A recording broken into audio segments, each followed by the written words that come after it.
We have details from last night's school committee meeting on this episode of Barnstable Today. It's Thursday, March 3rd, 2016. I'm Sarah Mantle.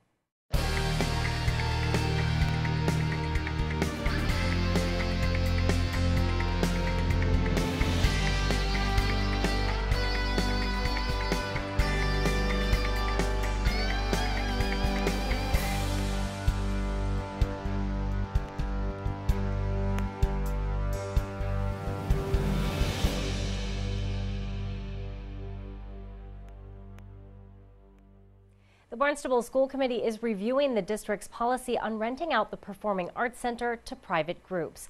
Interim Superintendent of Schools Bill Butler says the move follows the cancellation of the Don McLean concert scheduled for this month. The impetus for this really was the concerns expressed over the booking of Don McLean for performances in April at the Performing Arts Center at the high school. That when the concerns arose, we looked at the school committee policy and we looked at our actual procedures, and there may be some conflicts between the policy and the procedures, so we wanted to have a discussion with the committee and see how the committee wants to proceed. School Committee Chair Margot Weber talked about some of the issues that need to be clarified. The controversy, such as it is over the Don McLean concert, came about as from booking a commercial producer. With Barnstable High School, Barnstable Public Schools are not involved in producing any of these concerts. It was an effort to people approached us about using the fabulous facilities that we have. So it's not a surprise that people want to use them. But what we need to do is maintain some, figure out what our procedures and policies over outside bookings like that are, because it raises not just community concerns, but just First Amendment issues, censorship issues, like how much of a say do we need to have or do we want to have, or over what's going on in our school buildings. We do need to be concerned about what goes on in our facilities. Facilities Manager Dave Kenyok provided the school committee with a detailed report on how much revenue is produced from renting out school facilities each year. The first piece of paper in your packet is a profit and loss statement for all of our schools, including our high school fields. This is July 1st, 2015 through June 30th, 2016 estimated with what we have on the books now. So we have a total facility rental of $158,709, and that includes all the fees. The expenses on that are $108,940. We have $41,006 of custodial overtime. There's custodial overtime for the Cape Arts. That's for the Cape Cod Symphony alone, which is separate from all the other events. We believe our utilities for the PAC only are about $20,000 a year, and that includes everything: electricity, paper, and heating, cooling that space. You have to keep it heated and maintained all year long, so we included that cost, and again, it's estimated. And then, of course, event management and AV overtime. We have some audio video people who we use when we have outside concerns, and we also have an event management person there to oversee things too, and we have other people in the space. So on $158,709, almost $109,000 in expenses, so we net about $50,000 profit afterwards. The next, Gareth, can you help me out, please? Thank you. The next statement shows profit and loss for the Performing Arts Center only. Again, we have a total revenue there of $57,715. All the expenses for that space are around $60,430.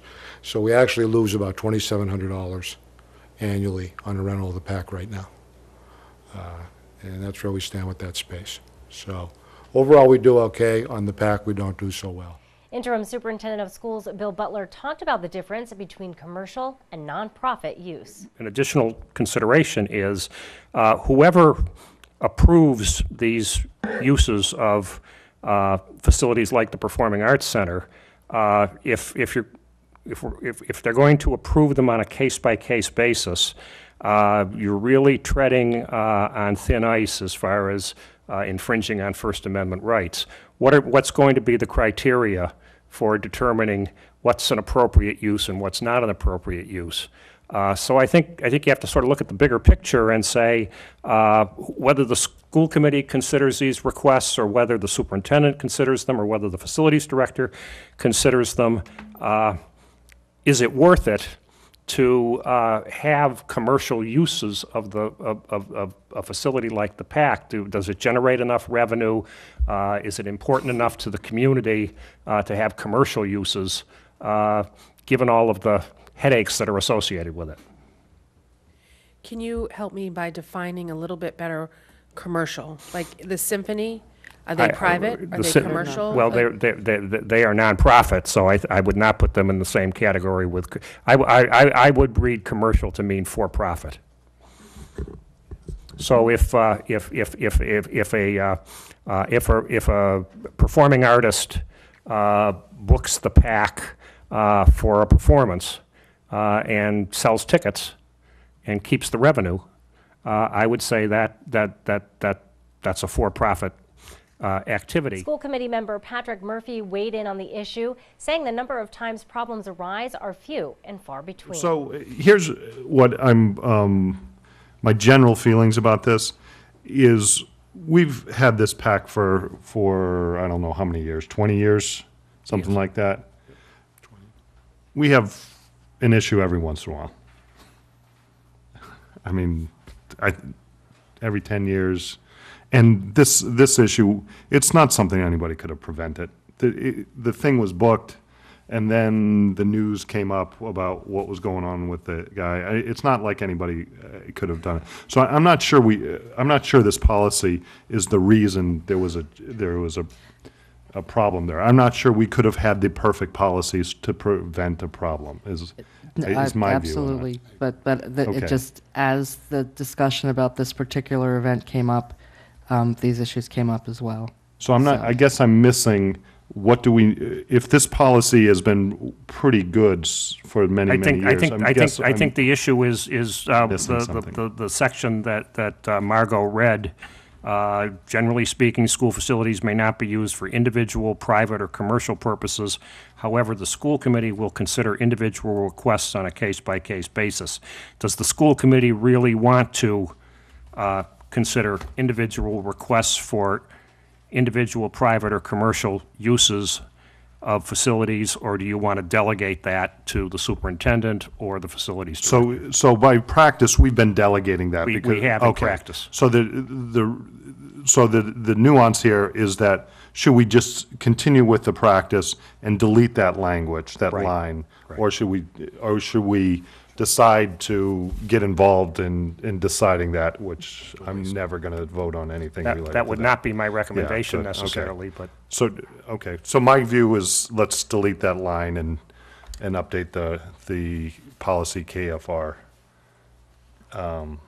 And just continue to designate the superintendent through the facilities manager to do this. That's my view, unless there's some other guidance. Following the discussion, the school committee requested Interim Superintendent of Schools Bill Butler draft a new proposal that will be considered by the school committee at its next meeting, April 6th. Well, be sure to tune in to our hour-long news program, Barnstable This Morning, weekdays at 8 a.m. On tomorrow's show, we will have our weekly arts and culture segment. We'll chat with Natural Resource Officer Amy Croteau. Plus, we'll have all the news and information you need.